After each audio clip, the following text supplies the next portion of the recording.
할렐루야. 네, 한 주간 동안 잘 지내셨지요? 무더운 여름입니다. 하나님께서 여러분 모두에게 이 무더운 여름도 넉넉하게 이길 수 있는 믿음을 주실 줄로 믿습니다. 주님의 해결책을 붙드는 믿음의 삶, 주님의 해결책을 붙드는 믿음의 삶, 이런 제목으로 함께 은혜 나누겠습니다. 절 보세요. 오늘 같이 읽은 말씀은 요한복음 6장입니다. 6장 전에 무슨 일이 있습니까? 예수님이 예루살렘 성을 방문하십니다. 거기서 38년 된 병자를 베데스다 연못가에서 만나시고 고치십니다. 그리고 나서 예수님이 왜 하나님의 아들이신지, 왜 예수님이 하나님과 동등된 분이신지를 길게 설명해 주십니다. 그리고는 갈릴리로 다시 돌아오십니다. 어디로 돌아오셨느냐? 오늘 성경에 보니까 디베랴로 돌아오셨습니다. 디베랴는 갈릴리 호수가에 있는 도시로 티베리우스 황제의 이름을 따서 디베랴라고 그렇게 부릅니다. 그리고 그 디베랴가 있는 도시 앞에 있는 호수를 디베랴 바다라고 부르는데, 예수님이 거기서 배를 타고 건너가셔서 반대편 가버나움 바로 옆에 있는 팔복산으로 가시게 됩니다. 팔복산은 산상수훈의 말씀을 전했던 자리이고, 갈릴리 호수가 전체적으로 다 보이는 그런 언덕입니다. 예수님이 그곳에서 자주 하나님의 말씀을 전하셨는데, 오늘 본문에 그곳에서 눈을 들어보니 수많은 무리들이, 헤아릴 수 없이 많은 사람들이 예수님께로 나오고 있습니다. 오늘 말씀 6장 5절입니다. 예수께서 눈을 들어 큰 무리가 자기에게로 오는 것을 보시고, 거대한 무리가 예수님을 향하여 나옵니다. 이들은 구원받기 위해, 예수님의 진리를 배우기 위해 나오는 사람들이 아닙니다. 그러면 무슨 목적으로 나오는 거죠? 2절에 나와 있습니다. 6장 2절입니다. 큰 무리가 따르니 이는 병자들에게 행하시는 표적을 보았음이로라. 이들은 회개하고 구원받기 위해 주님께 나온 사람들이 아니고, 진리를 배우고 진리를 따르기 위해 나온 사람들이 아니고, 이들은 자신의 육체적인 문제를 해결하기 위해 나온 사람들입니다. 일부는 병 고침 받기 위해 나왔고, 일부는 자신의 힘들고 곤란한 어려운 문제를 주님께서 해결해 주시도록 도움을 청하기 위해서 나왔습니다. 놀라운 사실은 주님이 이들을 외면하지 않으십니다. 예수님은 이들을 깊이 사랑하십니다. 그리고 이기적인 목적으로 나온 이 사람들의 육체적인 고통을, 인생의 곤고함을 해결해 주십니다. 예수님은 우리의 영적인 문제만에 관심을 갖지 않으십니다. 예수님은 우리의 곤란한 문제들, 질병의 문제, 또 인생의 곤고한 모든 육체적인 문제에도 관심을 갖고 계십니다. 그리고 우리의 병을 고쳐주시고 우리의 곤고한 문제들을 고쳐주십니다. 경제적인 문제도 해결해 주시고, 관계의 문제도 해결해 주시고, 질병도 치료해 주십니다. 우리가 해결할 수 없는 모든 문제를 주님은 그건 육체적인 문제잖아, 그리고 외면하시지 않고, 주님은 모든 문제를 다 해결해 주시는, 진심으로 우리를 사랑하시는 분이십니다. 여러분 반드시 잊지 마십시오. 주님은 영적인 문제만 해결해 주시는 분이 아닙니다. 주님은 이기적인 목적으로, 이기적인 이유로 주님께 나오는 자도 능히 사랑하시고 능히 고쳐주십니다. 그러므로 문제가 생길 때마다 주저하지 말고 주님께 나와야 합니다. 그리고 주님의 도움을 받아 그 문제를 해결받는 저와 여러분이 되시기를 주님의 이름으로 축원합니다. 자신의 이기적인 이유로 자신의 문제만을 해결받기 위해 나온 이 수많은 무리들이 오는 것을 보시고 주님이 빌립에게 이렇게 물으십니다. 5절 말씀을 다시 읽겠습니다. 예수께서 눈을 들어 큰 무리가 자기에게로 오는 것을 보시고 빌립에게 이르시되 우리가 어디서 떡을 사서 이 사람들을 먹이겠느냐 하시니, 예수님이 빌립에게 물으십니다. 뭘 물으십니까? 무리가 많이 오는데 이 사람들 먹이려면 떡을 어디서 사면 좋겠느냐 이렇게 물으십니다. 도대체 이런 걸 왜 물으시죠? 오늘 말씀 6절 보세요. 이렇게 말씀하심은 친히 어떻게 하실지를 아시고 빌립을 시험하고자 하심이라. 주님은 해결의 방법을 몰라서 물으시는 게 아닙니다. 주님은 해결의 방법을 알고 계시는데 빌립에게 이렇게 물으신 데에는 특별한 이유가 있습니다. 빌립에게 확인하고 싶은 것이 있는 것입니다. 그게 뭘까요? 빌립은 주님의 물음에 이렇게 대답합니다. 7절입니다. 빌립이 대답하되 각 사람으로 조금씩 받게 할지라도 200데나리온의 떡이 부족하리이다. 주님은 해결의 방법을 물으신 게 아닌데 빌립은 자기가 생각하는 해결의 방법을 주님께 말합니다. 무리가 너무 많으니까 이 사람들에게 아주 조금씩이라도 빵이 돌아가려면 최소한 200데나리온은 있어야 되겠고 그걸로도 부족합니다. 빌립이 말합니다. 1데나리온, 한 데나리온은 하루 노동자의 품삯입니다. 우리나라 현재 일용직 노동자의 하루 임금은 많이 올라서 12만 원입니다. 200데나리온은 우리 돈으로 하면 2,400만 원입니다. 빌립의 해결책은 2,400만 원을 들여서 빵을 구입해서 조금씩이라도 빵을 나눠주는 겁니다. 그런데 이 해결책에는 치명적인 문제가 있습니다.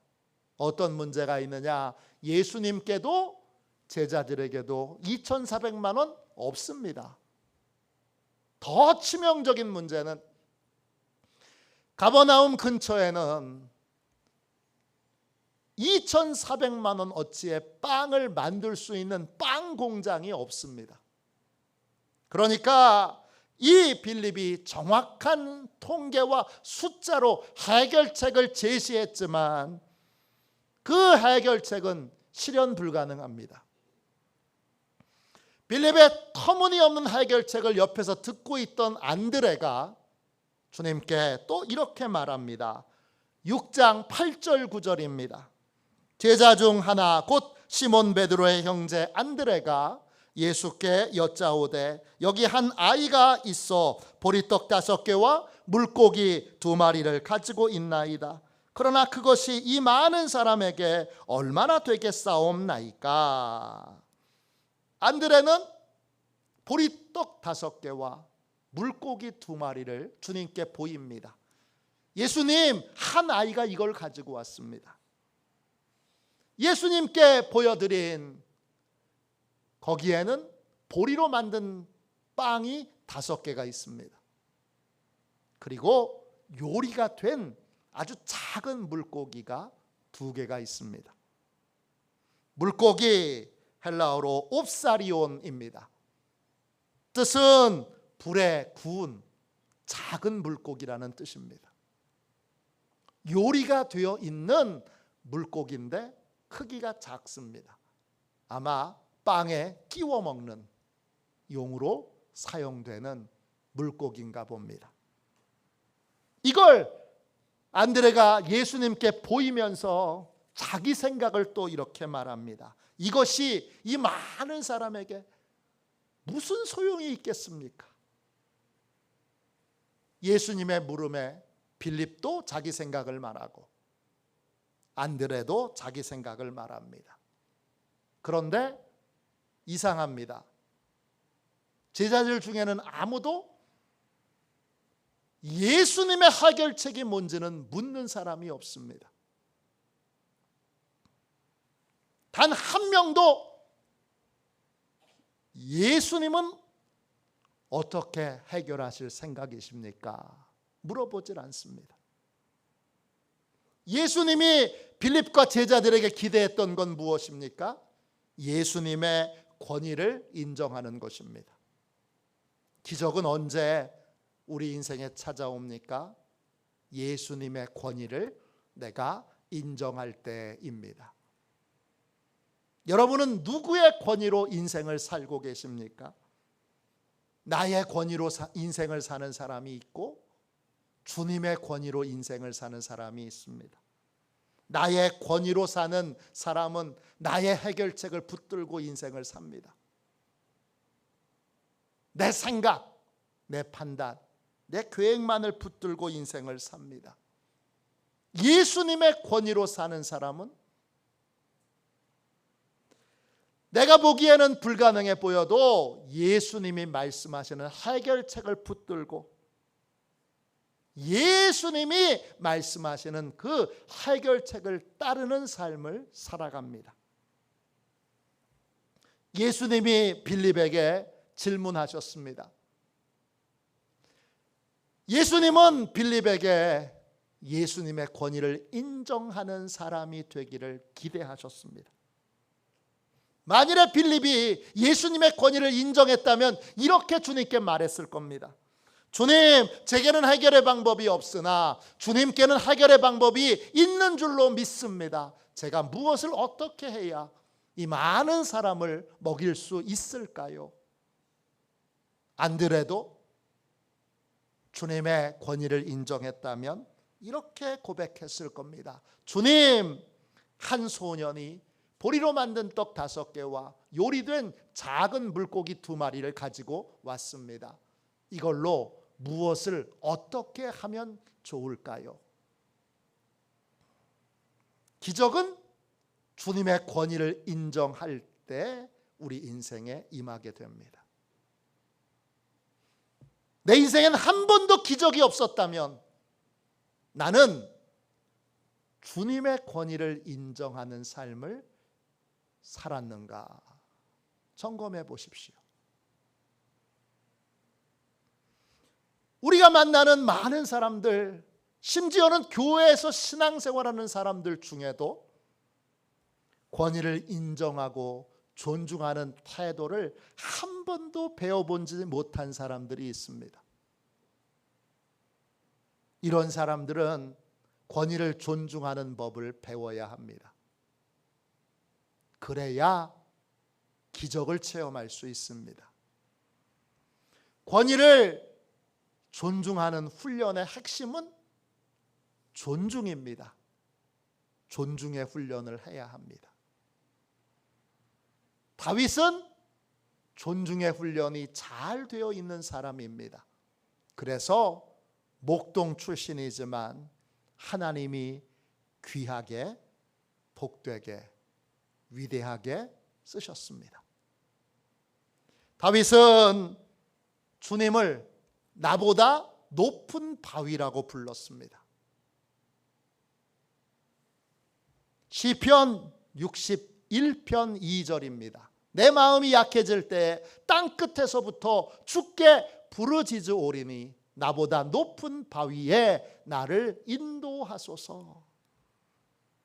다윗도 마음이 약해질 때가 있습니다. 저도 여러분도 마음이 약해질 때 있습니다. 그럴 때 여러분 뭐라고 기도합니까? 우리 대부분은 내 마음이 약하니까 마음을 강하게 해주세요, 이렇게 기도합니다. 그런데 다윗은 그렇게 기도하지 않습니다. 어떻게 부르짖습니까? 주님, 저를 나보다 높은 바위 위로 인도해 주세요. 나보다 높은 바위는 주님입니다. 주님은 나보다 지혜가 많으시고 능력이 많으시고 또 사랑이 많으십니다. 나와 비교하여 주님은 모든 부분에서 월등하신 분입니다. 다윗은 마음이 약해질 때 나를 강하게 해주세요 그렇게 구하지 않고 강하신 주님의 도움을 받게 해주세요 그렇게 구했습니다. 나보다 강하신 주님의 어깨 위에 올라타게 해주세요 그렇게 구했던 것입니다. 역사상 위대한 천재 중에 한 사람인 파스칼은 수학 천재이어서 수학자이기도 하고 철학자이기도 하고 신학자이기도 합니다. 더 놀라운 건 성령의 불을 생생하게 체험한 성령 충만한 사람입니다. 어느 날 파스칼에게 한 사람이 이렇게 질문합니다. 당신은 어떻게 그렇게 똑똑할 수 있습니까? 내가 만나본 모든 사람 가운데 당신보다 더 똑똑한 사람 없는데 당신은 어떻게 그렇게 똑똑한 사람이 됐습니까? 이렇게 물었습니다. 이때 파스칼이 아주 유명한 말을 합니다. 그는 이렇게 말합니다. 저는 거인의 어깨에 올라서 봅니다. 저는 세상을 그냥 보지 않고 거인의 어깨 위에 올라타고 세상을 봅니다. 이 말은 아주 유명한 말이 됐습니다. 이 말을 듣고 검색을 해보니까 예능 프로그램 중에 거인의 어깨라는 예능 프로도 있더라고요. 이 말은 파스칼이 한 말이 아닙니다. 500년 전에 1159년 영국의 성직자였던 존 솔즈베리가 쓴 글을 파스칼이 인용한 것입니다. 존 솔즈베리가 이런 말을 썼습니다. 우리는 거인들의 어깨 위에 있는 난쟁이들과 같아서 거인보다 더 많이 그리고 더 멀리 있는 사물을 볼 수 있지만 이는 우리 시력이 좋기 때문도 아니고 우리 신체가 뛰어나기 때문도 아닌 거인의 거대한 몸집이 우리를 들어 올려 높은 위치에 싣고 있기 때문입니다. 이때 이 거인은 솔즈베리의 고백, 파스칼의 고백에 따르면 예수님이십니다. 많은 인문학자들은 위대한 인간으로 거인을 자꾸 표현하지만 그건 원문에 쓰여져 있는 내용을 곡해한 것입니다. 이 거인은 나보다 능력이 많으신 예수님이십니다. 자기의 권위로 사는 사람은 이 위대하신 예수님마저도 여러분 자기보다 낮게 여깁니다. 자기가 예수님보다 더 똑똑하다고 생각합니다. 자기가 예수님보다 더 능력 있다고 생각합니다. 자기가 더 예수님보다 위대하다고 생각합니다. 그런 인생에는 기적이 일어나지 않습니다. 예수님의 권위를 인정하고 존중하는 사람, 자신은 낮고 낮은 난쟁이로 여기고 예수님을 위대한 거인으로 인정하고 존중할 때 예수님이 난쟁이와 같은 나를 들어 올리셔서 예수님의 어깨에 올라타게 하시는, 거인의 어깨에 올라타는 은총을 누리게 됩니다. 그래서 다윗은 나보다 높은 바위이신 예수님의 수준으로 나를 높여달라고, 거인이신 예수님의 어깨에 올라타게 해달라고 그렇게 구했던 것입니다. 예수님이 나보다 지혜가 많으시고 능력이 많으시다는 걸 인정하고 존중하는 것에서 모든 기적과 모든 변화의 삶은 시작됩니다. 이 예수님을 존중하는 삶, 이 삶은 뭘로 이어져야 되느냐 하면 예수님이 세우신 모든 사람들을 존중하는 것으로 이어져야 합니다. 예수님이 세우신 사람들이 있습니다. 가정에는 부모님, 교회에는 목사님, 또 장로님, 권사님, 집사님, 속장님, 또 학교에는 선생님. 이렇게 주님이 세우신 사람들을 존중하는 건 곧 주님을 존중하는 것입니다. 예수님이 행하신 첫 번째 기적은 가나의 혼인잔치에서 물을 포도주로 바꾸신 것입니다. 이 기적을 행할 때에 중요한 역할을 했던 분은 예수님의 어머니이십니다. 하인들에게 이렇게 말씀하셨습니다. 요한복음 2장 5절입니다. 그의 어머니가 하인들에게 이르되 너희에게 무슨 말씀을 하시든지 그대로 하라 하니라. 예수님의 어머니는 예수님이 누구신지를 알았습니다. 하인들이 예수님의 말씀에 순종하기 전에 그들은 먼저 예수님의 어머니의 말에 순종했습니다. 여기서 기적이 시작됩니다. 하나님이 세우신 사람들을 존중하는 것입니다.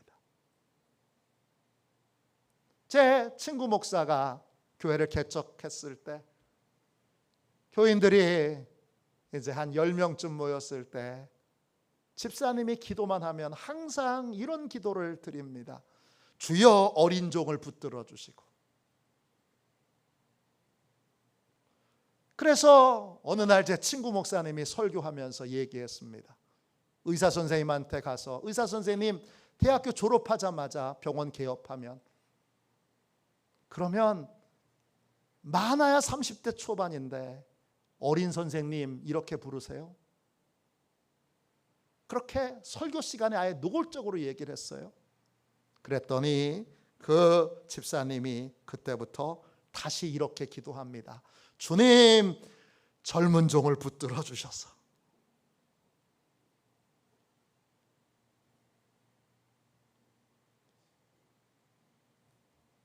어린 종, 젊은 종이 어디 있습니까? 제가 여러분들을 위해서 기도해 드릴 때, 안수기도 할 때 저는 제가 하나님이 보내주신, 하나님이 세워주신, 하나님을 대신하는 사람이라고 믿고 그분이 나이가 많아도 제가 아들이라고 부르고 기도합니다. 할머니 권사님 위해서 기도할 때 나이는 제 어머니 뻘이시지만 제가 기도할 때 주의 딸 이렇게 기도합니다. 왜 그렇게 기도하죠? 하나님이 세워주신 권위를 제가 스스로 인정하기 때문입니다. 주님이 세워주신 사람들을 존중할 수 있어야 합니다. 그건 곧 주님을 존중하는 것입니다. 누가복음 10장에 보면 마르다가 나옵니다. 예수님을 초청해서 제자들과 함께 정성은 식사 대접을 하려고 하는데 혼자서 주방에서 일하다 보니까 화가 났습니다. 왜냐? 동생이 자기는 안 돕고 예수님 곁에서 예수님의 말씀을 듣고 있기 때문입니다. 화가 머리까지 올라간 마르다가 말씀을 전하고 계신 예수님께 찾아가서 마리아를 동생 마리아를 야단쳐 달라고 막 화를 냅니다. 근데 마리아는 뭘 하고 있습니까? 예수님이 지금 마리아와 마르다가 살고 있는 집에서 거실에서 주님의 말씀을 전하고 있는데 말씀을 전하시는 주님이 필요한 것이 있을 수 있습니다. 그러면 누군가가 말씀을 전하시는 주님을 도와야 됩니다. 누가 돕는 겁니까? 마리아가 돕는 겁니다.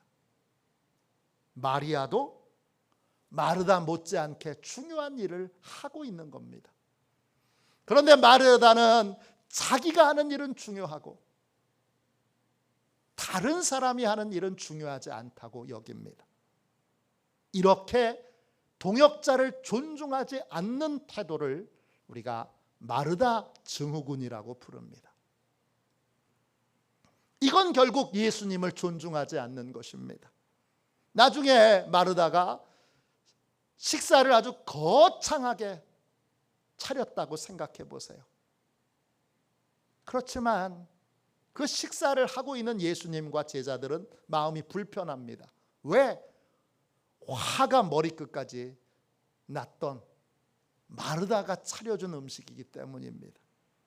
편안하게 아무리 맛있는 음식이어도 식사를 할 수가 없습니다. 불편한 식사를 할 수밖에 없습니다. 기적은 예수님의 권위를 인정하고 또 예수님이 세우신 모든 사람들의 권위를 인정할 때에 비로소 기적이 일어나게 됩니다. 우리는 기적의 삶을 살려면 난쟁이의 생각을 버려야 합니다. 난쟁이의 생각을 버리고 거인의 어깨에 올라타야 합니다. 그래야 예상치 못한 기적이 일어나게 됩니다. 건대 앞 회양역 옆에 가면 양꼬치 거리가 있습니다. 몇 년 전에 한 가게가 거기에 양꼬치집을 개업했습니다. 정성을 다해서 손님을 맞이하고 정성껏 손님을 대접했습니다. 그랬더니 소문이 났습니다. 장사가 잘 됐습니다. 그런데 안타까운 일이 생겼습니다. 건너편에 양꼬치집이, 똑같은 양꼬치집이 또 개업했습니다. 지나다니는 사람은 비슷한데 두 집이 경쟁해야 됩니다. 한 달 뒤에 더 끔찍한 일이 벌어졌습니다.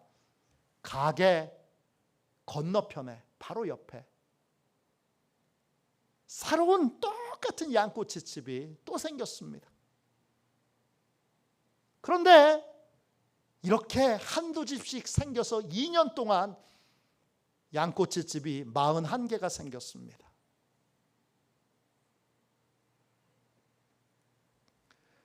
아니 거기 다니는 사람은 일정한데 오는 양꼬치를 찾는 사람은 일정한데 가게가 41개가 경쟁해야 됩니다.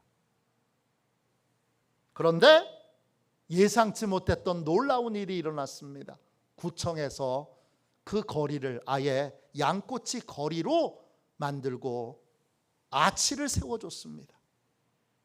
그리고 대대적으로 홍보해주고 양꼬치 축제도 구청에 돈을 들여서 열어주게 됐습니다.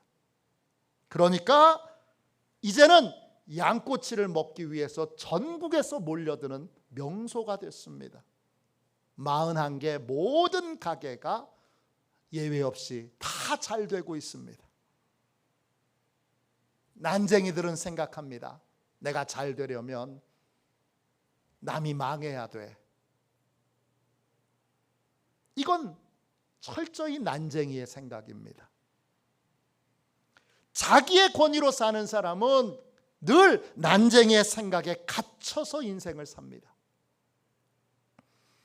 우리 주님의 권위를 인정하는 사람은 주님의 권위와 지혜를 존중함으로 이 난쟁이의 생각을 버려야 합니다. 그리고 나보다 높으신 주님의 뜻을 구하고 주님의 뜻을 따르는 삶을 살아야 합니다. 그럴 때 예상치 못한 진짜 기적이 우리 인생에 임하게 됩니다. 오늘 오병이어의 기적은 사복음서 전부에 다 나오는 놀라운 기적입니다. 이 기적은 언제 시작됩니까? 이 제자들이 난쟁이의 생각을 버리고 주님의 권위를 존중하게 될 때 비로소 기적이 일어나게 됩니다. 6장 10절을 보세요. 예수께서 이르시되 이 사람들로 앉게 하라 하시니 그곳에 잔디가 많은지라 사람들이 많으니 수가 5,000명쯤 되더라. 예수님이 사람들을 앉도록 제자들에게 명령합니다. 앉게 한다, 이 말은 헬라어로 아나피토입니다. 뜻은 그냥 앉는 게 아니라 풀밭에 비스듬히 눕는 것을 말합니다. 영어로 보면 명확하게 나옵니다. 왜 이렇게 눕습니까? 이스라엘 사람들은 이런 식으로 밥을 먹습니다. 우리로 보면 진짜 이상하고 상스러운데 유대인들은 비스듬히 누워서 밥을 먹습니다. 비스듬히 눕게 했다는 건 식사 준비를 하라는 뜻입니다. 근데 음식은 어디 있죠? 제자들은 묻지 않습니다. 왜냐? 예수님의 권위를 인정하기 때문입니다. 그곳에 모인 사람들이 5,000명입니다. 대략 5,000명인데 아니 음식은 어떻게 되는 거야? 음식은 누가 준비하는 거야? 어디서 갖고 오는 거야? 제자들은 물어보지 않습니다.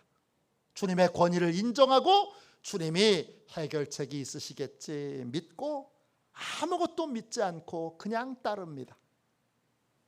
예수님이 이 놀라운 기적을 행하시기 위해 가지고 있는 건 보리떡 5개와 요리가 된 물고기 2마리입니다.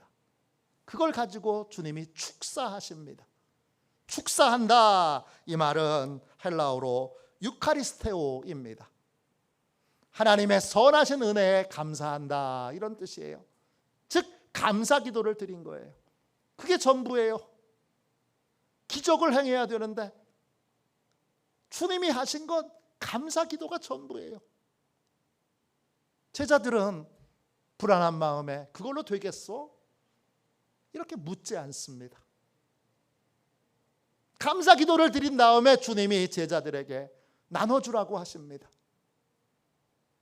근데 그 많은 사람들을 나눠줄 때 주님이 손톱만큼 뜯어서 나눠주려고 하지 않고 양껏 먹게 하십니다. 환장할 일입니다. 보리떡 5개와 물고기 2마리, 그 작은 물고기는 한 사람이 먹기에도 부족합니다. 양껏 먹게 하십니다. 제자들이 얼마나 조마조마했겠습니까? 그런데 제자들은 묻지 않습니다. 주님, 이걸로 되겠어요? 말도 안 되는 일을 지금 하라고 하시는 거예요? 그렇게 주님께 묻지 않습니다.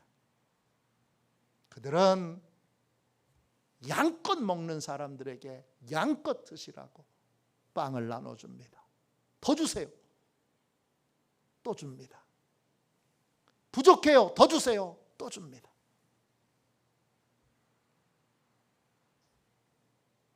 물고기는 더 작은데 떼어줘 나눠주면 더 주세요. 아우 더 주세요. 더 주세요. 더 주세요. 더 주세요. 신기한 건 뭐지요? 계속 떼어주고 나눠주고 해도 계속 빵이 물고기가 생겨난다는 것입니다. 주님의 여러 기적이 있지만 대부분의 기적은 고장난 걸 있는 그대로의 것을 고쳐주시는 겁니다. 근데 이건 없는 걸 있게 하는 창조의 기적입니다. 주님이 그런 기적을 행하십니다. 원하는 대로 사람들을 실컷 먹게 하고 주님이 그 조각들을 모으게 하시는데 바구니에 모으게 하십니다. 광주리에 모으게 하시는 것도 있고 바구니에 모으게 하시는 것도 있는데 바구니는 여러분 항아리 모양의 그러한 갈대로 만든 항아리 모양의 그러한 모양을 가진 것이 바구니입니다. 입구는 작고 안은 넓은 그런 형태의 그러한 대로 만들어진 것이 바구니입니다. 그 바구니에 조각들을 모으고 모았더니 12바구니에 가득 차게 되었습니다. 먹고도 12바구니가 남은 것입니다. 우리는 누구의 권위로 사느냐에 따라 같은 조건, 같은 상황에도 전혀 다른 인생을 살 수 있습니다. 나의 권위로 사는 인생은 난쟁이의 생각에 갇혀 사는 인생입니다. 그런 인생은 늘 불안하고 두렵고 또 늘 해결이 안 되는 인생을 살아가게 됩니다. 반대로 주님의 권위를 인정하고 존중하는 인생이 있습니다. 그런 인생은 주님의 해결책을 묻고 주님의 해결책에 순종하여 나보다 높은 바위이신 주님이 들어 올리셔서 어깨에 올려주시는 거인의 어깨에 올라탄 인생을 살아가게 됩니다. 그러면 이전에 보지 못했던 놀라운 기적과 능력을 체험하는 복된 삶을 살 수 있습니다. 지금 누구의 권위로 인생을 살고 계십니까? 주님의 권위를 인정하고 주님의 말씀에 순종함으로 주께서 높이 들어 올려 주님의 어깨에 올라타게 하는 거인의 어깨에 올라탄 기적의 삶을 사는 저와 여러분이 되시기를 주님의 이름으로 축원합니다. 우리 찬송